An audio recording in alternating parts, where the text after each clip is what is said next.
Hey, what's going on? What's going on? What's going on? Welcome to another CoinOpTV live and interactive here on my YouTube channel. It's youtube.com/CoinOpTV. Today, special episode. Well, every episode is special, I think, but it's always special when we're talking about fun video games and reaching out to you guys in the community. Today, we're talking about Lego Star Wars The Force Awakens, a little bit of a review, discussion, and maybe some tips, tricks, reactions. Just talking studs with a couple of studs. I got my special guest, Dan, over here from Bricks to Life. Good to see you, sir. What's going on, folks? Well, thanks for having me again, Rob. It's always a pleasure to be here with you to talk about video games. Yes. I'm excited. I've been playing Lego games for what seems like about 12 years or so, might be more, since they kind of were started. And this one, I don't know what it is, but the magic formula has worked. Everything seemed to fall in place, and my excitement level is just at an all-time high with Lego Star Wars: The Force Awakens. Is that a fair assessment? Am I overhyping this game, Dan? No. This game is pretty fantastic, and it only builds upon some of the classic Lego Star Wars games that we've had. It really takes the story and all the content, the plot, and adds to it, expands upon it, and makes it even more family friendly in a way that I didn't think was possible you could do with Star Wars. So I'm very excited about it.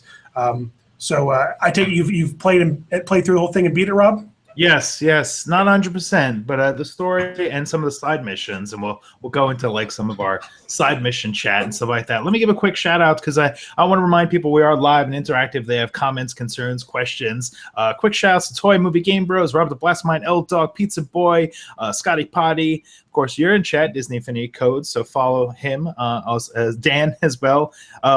Travis is in chat, Res TV, Andres, and a whole lot of other people. All right, let me get my face back on screen. The shout out over the graphic. I know that's the first time I've kind of done that. So if you guys have questions, concerns, issues, stuff you want to talk about regarding Lego Star Wars Force Awakens or Lego Dimensions, Lego games in general, we'll kind of keep it on point. All right, so what about you, Dan? Back to you. Where are you at? Did you finish the story? Are you 100%? Did you platinum this game? Ooh.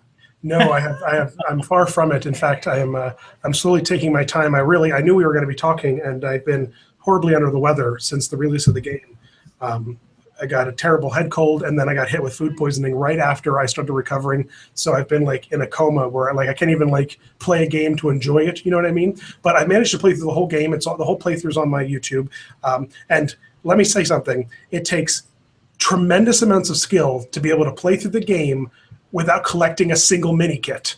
And which I was able to do because I wanted to make separate guide videos of me collecting all the mini kits in one run. But I wanted to bang out because you need to unlock all the characters to get some of the mini kits and stuff like that. But the game is so much fun. I really, really dig it. What was your favorite level, Rob? Oh boy, favorite level. Well, it was always great to have Han Solo back. Harrison Ford. Apparently, first time in a video game is what I'm hearing. I was watching my buddy Victor Lucas doing a sort of review of this, and he stated first time Harrison Ford has been in a video game. I don't know if that's 100% true or not, but when I heard that or something, I thought, wow, what a special place for Harrison to just kind of land as doing original voice acting in this movie. So all the stuff with him in there, kind of cracking sort of his sly things, and that was kind of like the midpoint of the game also, where things started really cooking and stuff like that. What about you? Any standout areas or characters? Well, I'll say that, in fact, yes, that is the only time Harrison Ford has done a video game. And it's the second time he's done voiceover work, like all over. The first one being the cartoon portion of the Star Wars holiday special from like 1978 or something like that. So it was kind of cool. And not to harp on Disney Infinity, but what I will say is that this Lego Dimensions, TT Games, Lego, all around, they have their stuff figured out.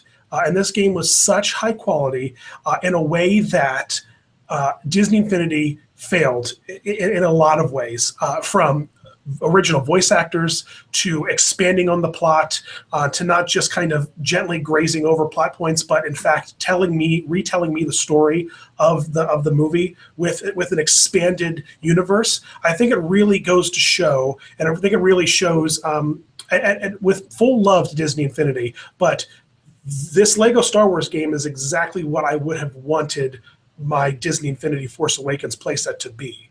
And the fact that Lego got all this great content, additional storylines, original voice acting, like all that kind of stuff, really, I think goes to show the priorities and how much respect maybe that Disney Lucas Star Wars was giving Disney Infinity, because I'll tell you what, this was better than any of the Star Wars playsets I played in Infinity. So I know we don't want to talk about Infinity now, but like, I mean, it's really impressive what they did with this game. It's really impressive. No, I'm with you. It was very satisfying. It seemed like it was well conceived, thought out, whereas a lot of the Disney Infinity Star Wars places, I mean, you kind of have to compare and contrast, because last December when Star Wars Force Awakens came out, we were like, oh yes, we got that Disney Infinity playset, and that was definitely a big letdown. Scotty Potty in chat actually asked, would you recommend Disney Infinity players move to Lego Dimensions or maybe Lego Star Wars Force Awakens? Just since we are talking about Disney Infinity, is the Lego games a good stepping stone? I think the Lego games are a great stepping stone from and away from. I've been on record before, and I'll say it again, and I really should take the time to sit down and write it. I'm afraid it's going to be like a diatribe, but maybe we can do an episode, you and I, about it, why I think that Lego Dimensions will outlast all the Toys to Life games. I think that Lego Dimensions and the Lego games have such a solid footing that it's stupid silly. I mean, you've got a company that's been around for decades that's making quality toys, and they know how to make the toys. They know how to make them the right price with the right overhead. And then you've got TT Games that's been around for a good long time. I mean, what was their first Lego game? Was it Lego? The Lego movie thing. Was it Lego Star Wars? Was their first one?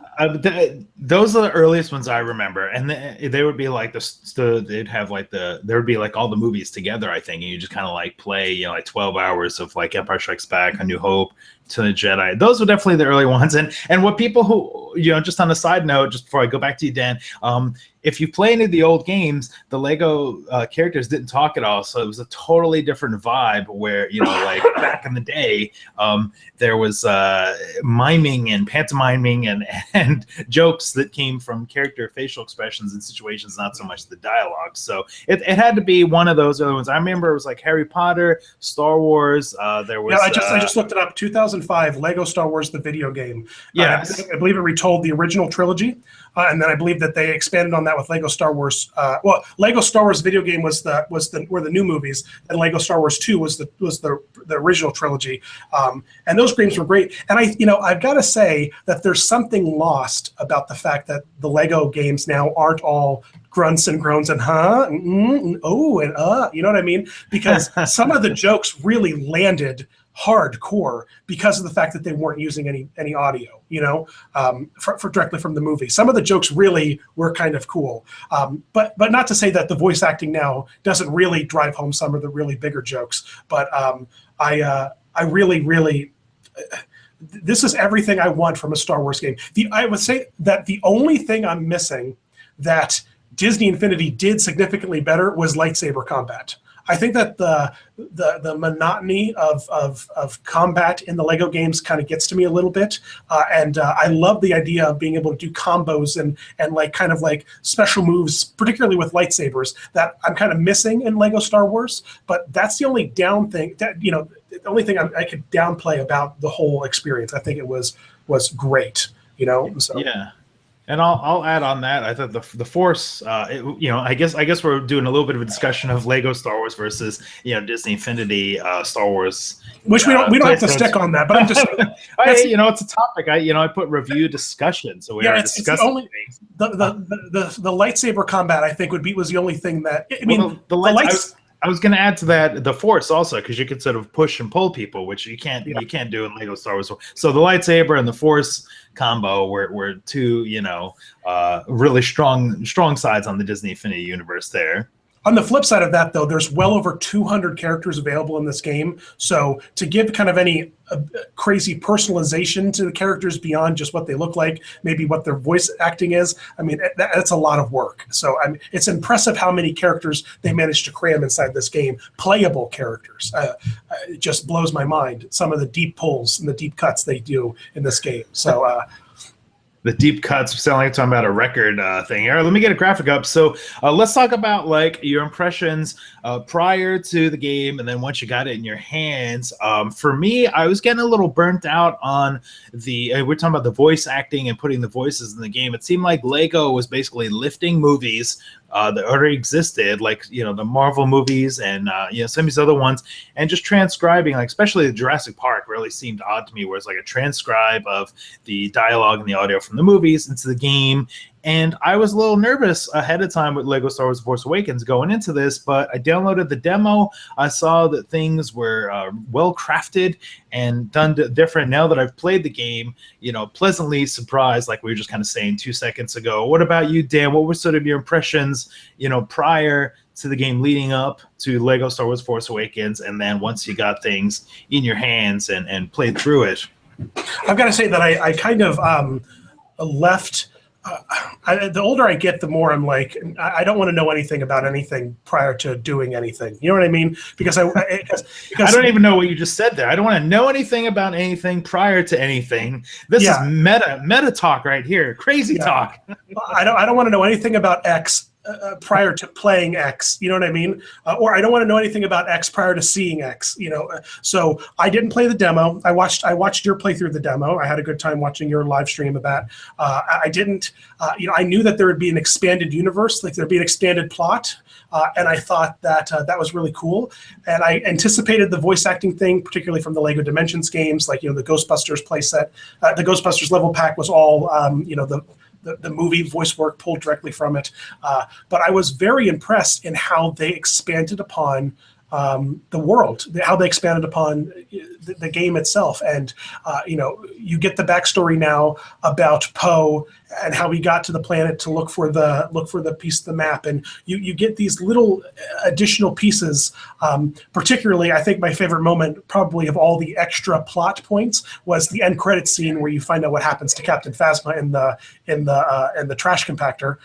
But I thought that all in all, it was really great to have that additional content. And the best thing about it is that Disney has said, yes, we worked with them. This is canon. This is not just some silly video game. This is what happened. This is the additional content that happened.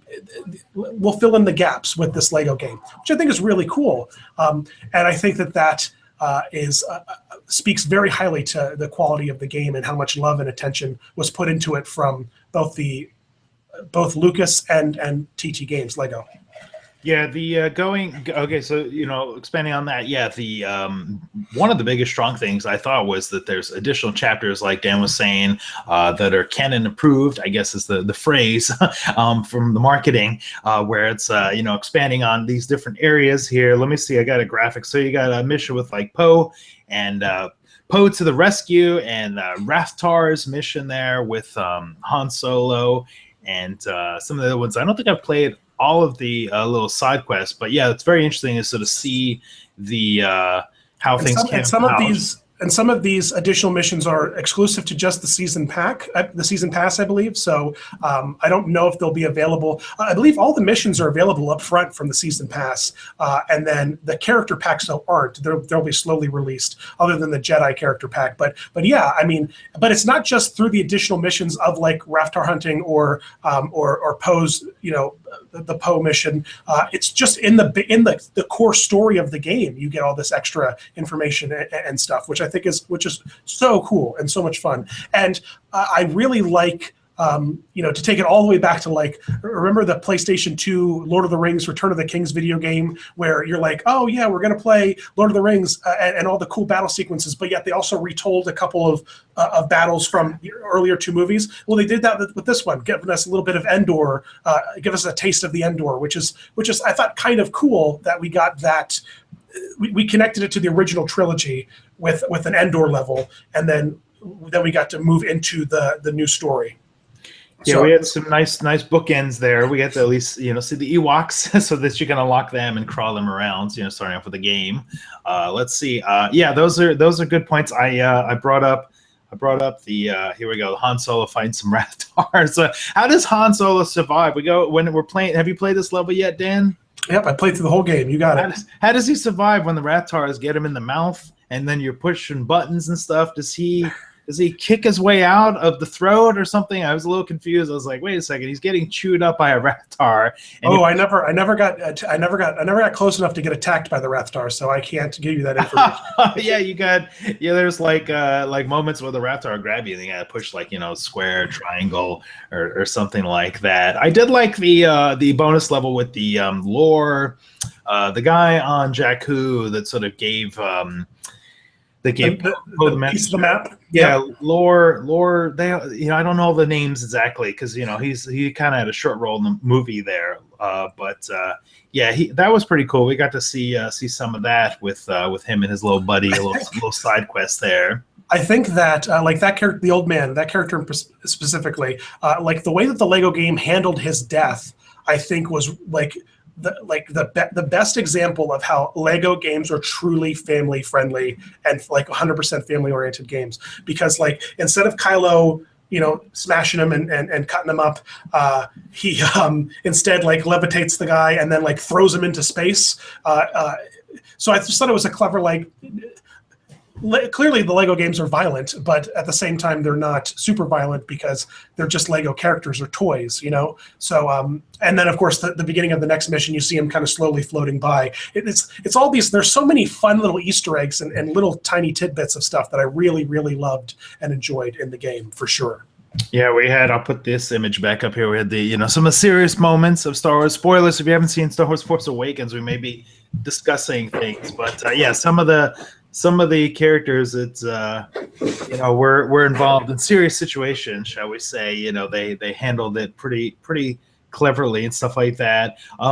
Did you have any let me get back to me. Did you have any complaints about the game? Was there something that stood out to you, just like, oh my gosh, not this again? What are they doing to us? The only complaint I had is that I got about 5 levels in, and then my game save got corrupted randomly. No. I had to restart, but other than that, it wasn't. It wasn't. I don't have any major complaints. I think it was kind of fun to play, and overall, there were some really great. It's hard for me to be playing a game and then actually laugh out loud. And I had those moments where I was laughing out loud when when certain scenes were going on and there were certain character interactions. I just thought it was so much fun. And then I also love the explorable worlds, that are outside of just the levels. And I thought that was really great. Kind of like Lego Dimensions, where there were kind of adventure worlds for each of the different planets and ships that you were on. I just thought it was kind of nice, a nice addition to just expand upon the gameplay. So there's lots of really cool stuff you can go explore. So now, speaking of gameplay and stuff like that, as far as I know, first time we're getting third-person cover mechanics, shooting mechanics in a Lego game. That if that already happened before, I had never seen it or played it, and that was something new that I thought was really fun. I mean, it's not a lot of the game, but there were some areas of that. What was your impressions of that mechanic in the game? There, we're playing some Gears of War in a Lego game, right? Yeah. The blaster battle new game mechanic was very fun. I thought it added a nice little touch. To those who are a little bit have a little bit of a tricky time with that, all I can say is that a little tip is just continually duck and then give it a second, and then go back to firing, and it will auto target all the bad guys for you. So if you just duck and then pop back up, and then duck and then pop back, instead of trying to particularly aim, and that strategy is pretty good at getting gold getting the gold medals for each of those challenges. But I thought they were great. I love when Lego games continue to evolve, and it's not just the same darn puzzles and mechanics over and over again. I like when they change stuff up, like the multi-building, like the jumping bricks that you could build. You can build them into different locations to have them do different things. I thought, that's something new that we haven't seen before that I kind of like, and I could see them really expanding upon that with new Lego games for sure. Yeah, that was my next bullet point on the new mechanics, was the multiple building sections with the hopping or jumping bricks there. So that was pretty cool. A couple times I built something and it was permanent, and I was like, oh no, I wanted to go to the left. So there was actually some trial and error. Most of the time you can rebuild, you can smash things, but there was a couple times I was like, no, I wanted to see what was on the other side of that wall. All right, let's talk about another thing that, while it's not a new mechanic, I don't know what Lego did to revamp things, but let's talk about the flying. I think I was very impressed with the flying with Millennium Falcon, X-Wing, some of the other ships in there. It seems like they overhauled to this a bit. There seems to be the controls seemed to be a little more fluid. There was kind of more to do in the flying. Did I just imagine this, Dan, because I was in heaven playing the game, or did they revamp things to the flying?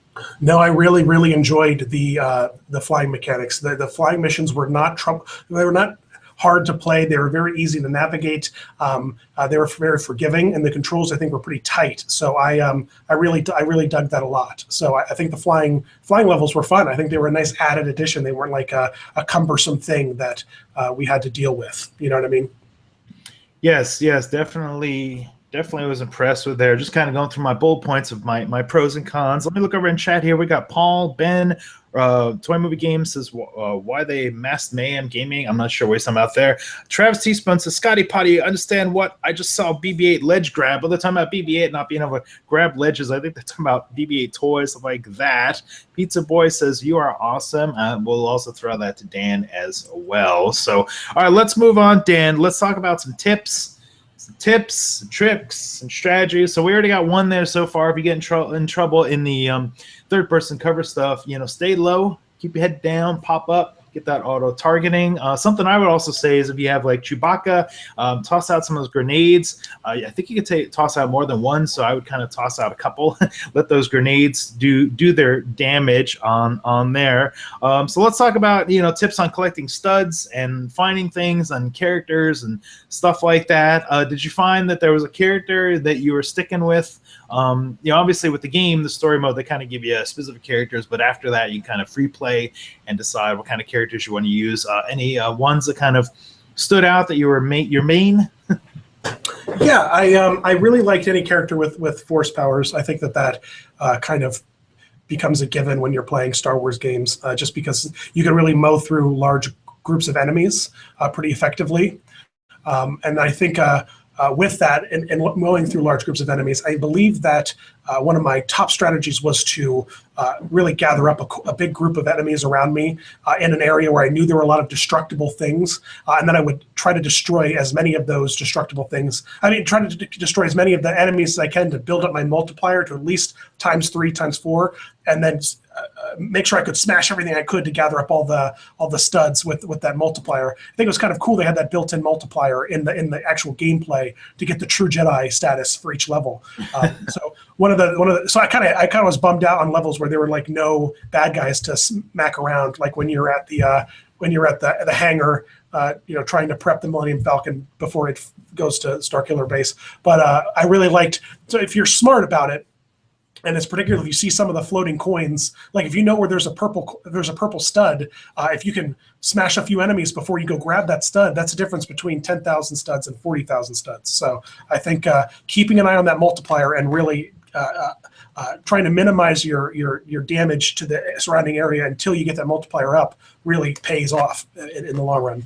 Yeah, good simple tips. So just to recap, if you see some studs laying around, fight off some bad guys, then go pick them up, try and get that multiplier there. Toy Movie Games and Bros says, Chewie was the one I played on a lot of levels.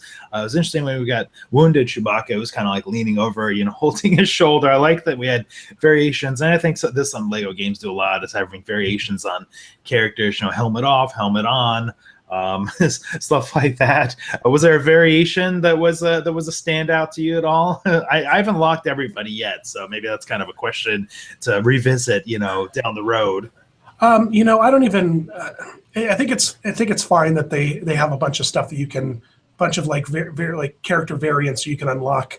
I think it doesn't really stick out to me in particular anyone that I really loved or didn't like. So I just really like. Yeah, no, there's nothing I could think of. I guess no. I just play the levels. You know what I mean? And then if I know I need a certain character with a certain skill, I just grab him. I don't worry about if he's Finn with a helmet or Finn without a helmet or dirty Finn or I'm not that. What I will say is that my nephew, who's a major Lego fan and a major Star Wars fan, is obsessed with that kind of stuff. And when he sits down to play a level or to go through free play, he will meticulously put together his 6 characters to play as. He needs to play as damaged Anakin from the prequels, or he needs to play as this or that. You know what I mean? He's very, very particular with what he digs. So, but for me, guy in his late 20s, it doesn't not a major one way or the other kind of thing. Yeah, for me, I just want like a powerful, if it's got Luke with the lightsaber, somebody with a grappling hook, somebody who can fly, is kind of my little team that I've sort of been building in free play. There's, what do you get, like 6 slots or something in free play? So you want to get a grappler, maybe some force, somebody that's powerful with a grenade also, so like Chewbacca and some of the other characters have grenades. Is there ability I'm missing that maybe you should slot in as well? Primarily, you want to have Silver Lego Destroy. You want to have Force, both good and bad, the dark side and the light side. You want to have Grapple, and then you want to have some of the secondary skills are like the toxic gas. Having like the aquatic skills, like Admiral Akbar has the aquatic skill. Yes, yeah. There was a lot of parts with Akbar. He was like really prominent in this game, and his weapon was pretty cool. He had kind of like this Klingon, staff that had like a laser gun too. I was very impressed by Akbar's inclusion in this game. Yeah, it was very, very, very cool. I dug it a lot. And did you pre-order from somewhere particular? Did you get the minifigure? Yeah, kit? I got BB-8. No, not BB-8. The GameStop. Sorry, mixing things up. GameStop Deluxe Edition. But did you pre-order and get the Kylo Ren from GameStop? The Kylo Ren ship? Yes, I did. I did. That's in my unboxing. I don't have it laying around, but yeah, that's in my unboxing video. The Kylo Ren ship. Yes. Yeah, that was pretty cool. Yeah. I really dig it. And so far, I believe the only character packs we've got, in addition to what the characters available for the game, are the Jedi character pack. And then you could also get the Hoth character pack, the Empire Strikes Back character pack, if you pre-ordered for PS4 or Xbox One. And then if you pre-ordered at GameStop, you get the Jabba's Palace character pack, which has got some really great characters, particularly the strong characters, the characters that can smash walls. There are tons of characters in the Jabba Palace pack. Those characters are super expensive to unlock in the game if you want to purchase them with studs. So it's great to be able to unlock a character with smash ability. And what I'll say is that while I'm working on it right now, and they should be up, I would imagine, by the end of the week. By the end of the week, I'll have full guides on brickslife.com for every level where you can get all the mini kits, and then I'll move over to gold bricks and like the Han Solo and Carbonite things. So check back to brickslife.com very shortly. Don't go spend $15 on a Prima guide or anything like that. I'll have it all built out for you. Just give me a few more days.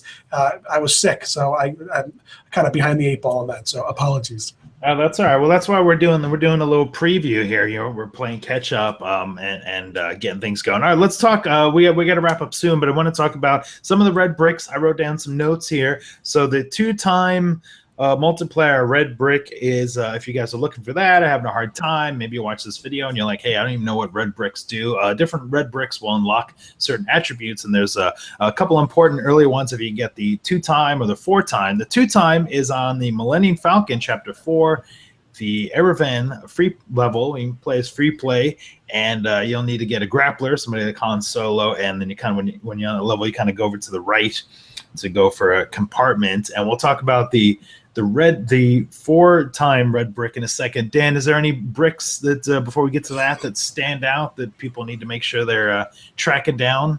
It's tricky, but I think that you want to. I mean, some of the red bricks are just silly, and some of the red bricks aren't entirely necessary, like fast build, that kind of stuff. But what I will say is that I think that you should prioritize in getting the stud magnet first, and that's I think that's only 200,000 studs, or it might be 500,000 studs. Not 100%, but grab that first, and then focus on getting the ×2 multiplier, and that's 1,000,000 studs right off the bat. But you will be amazed how quickly you start to accumulate studs when you have the red brick double multiplier turned on, and then focus on, at the very least, then going to get the ×4, because it stacks. So you get ×2, ×4, and then before you know it, you'll have tons and tons of studs. But prioritize. Don't get the regenerate hearts or the. I think I accidentally bought I'm looking at my list here. We have the disco lightsabers. Is that one of the ones? Because they've done something different with the red bricks, where they're in the circle, when the character selection circle, and so you can buy the red bricks right from that red brick menu in the game, no matter where you are, I believe. Or you have to go to Dakar into the Rebel base, and in the back corner of the Rebel base, there's a station where you can buy red bricks. But yeah, I accidentally bought like the disco lightsaber for I don't know, 200,000 studs while I was saving up for the multiplier. It's like, why did you do that? Slippery fingers. Why is there no confirm before you purchase thing? It's just stupid. So, but yeah. But all in all, I'm with you. The interface, I didn't mean to cut you off, but the interface in there is tricky because things are glowing and flashing. You're just like, oh, hey, I'm excited. I've got stuff I want to spend. And you may just accidentally press a button and purchase it. And that's it. Let me just talk about the 4X, since I kind of wrote some notes. I want to share some tips here. So if you're looking for the 4x multiplier red brick, that is on the Star Killer base, Chapter 8, Star Killer Sabotage, and the Star Killer Crash Site. You need to build a snowman, and then the red brick will appear on the ledge. So is there an Anna impression we can add to that at all, Dan? No, I don't have any. I'm too sick right now to even try to do silly voices. I put Dan on the spot. Talented guy. It does voices. He does impressions. Low under the weather today. Maybe another time we'll get a little Anna from Frozen doing you want to build a snowman or whatever the voices she does. So yeah, climb up the snowman, get that red brick, get 4x multiplier. I keep think I'm saying Markiplier in my head. I can't seem to say that officially. So in chat we got Res TV says season pass will be great. I hope they have additional levels coming soon. What do we know about the season pass so far? What have they teased us? You might be better to answer this than me, because I am not a seasoned gamer when it comes to buying games with season passes and stuff. I am more so of I was primarily I was just focused on Infinity for so long, and I've been more of a Nintendo guy in terms of my gaming history, maybe a little Halo, but I haven't really dabbled a lot in season passes. So I thought that the season pass was just the 5 extra levels, the 4 extra levels, the 5 extra character packs. I thought it wasn't a bunch of.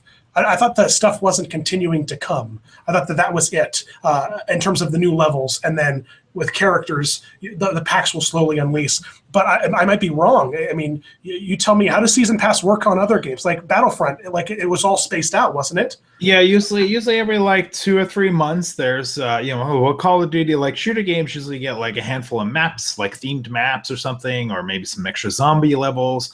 With the Lego games, traditionally they've done extra level packs, and I think or character packs. I think with Lego Marvels, we had the Avengers, we had Spider-Man, and then an Ant-Man.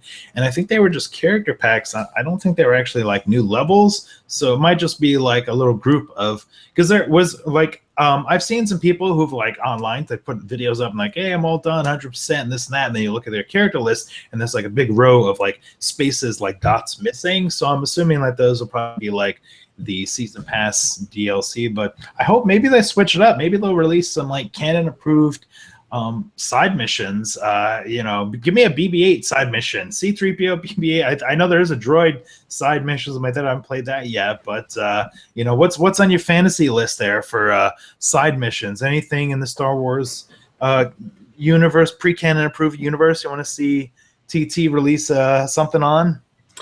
You know, it would be great to get any. I mean, I would love to like a Maz Katana mission. I think she is such a fun character that was kind of underused in the game. So like a Maz level would be fun.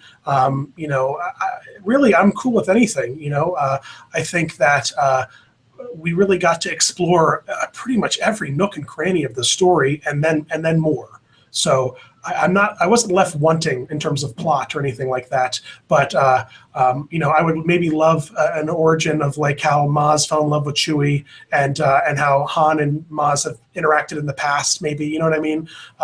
Because you get a little bit of tease of that in the actual story, but you never really go in depth with it. Who knows? We'll see. So. Yeah, and maybe with that, you know, how Maz got, you know, Luke's lightsaber, although I'm sure that's a big reveal, you know, coming for Star Wars Episode 8. So I'd be surprised if they put that in a Lego game. So, yeah, a lot of fun things to put on the wish list here. A lot of great things showing up in chat. Res TV says it would be cool to have like a Rogue One pack or something like that. That would be an interesting tie-in leading up to the movie. So awesome thoughts and chats. Let me give some shout outs to you guys before we wrap things up here. We got Kyler, Chloe, Res TV, Rob the Westmind, SGN, Toy Movie Game Bros, Travis. Haven't seen some of the other regulars in there. Maybe some of my regular Skylander regulars aren't interested in the in the Lego games or something, and burned them out, or it's summertime or whatever. So anything else before we wrap up, Dan? We covered the bases, the beginnings of the basis. We're gonna look for more of your articles and your videos, sharing some more tips and tricks. Is that the plan? Yep. I'll be putting that stuff together for you guys here soon. And I know you need plenty of help finding those gold bricks. So I'll make sure to help you out, Rob. Yeah, I've only got like about 45 gold bricks. I can't even unlock. So this little extra areas to unlock, I can't even unlock those yet. So I'm gonna have to go gold brick hunting. Yeah, when you look at because I have two saved games. One saved game is where I just experiment and like go to find things and hunt and do all that kind of stuff.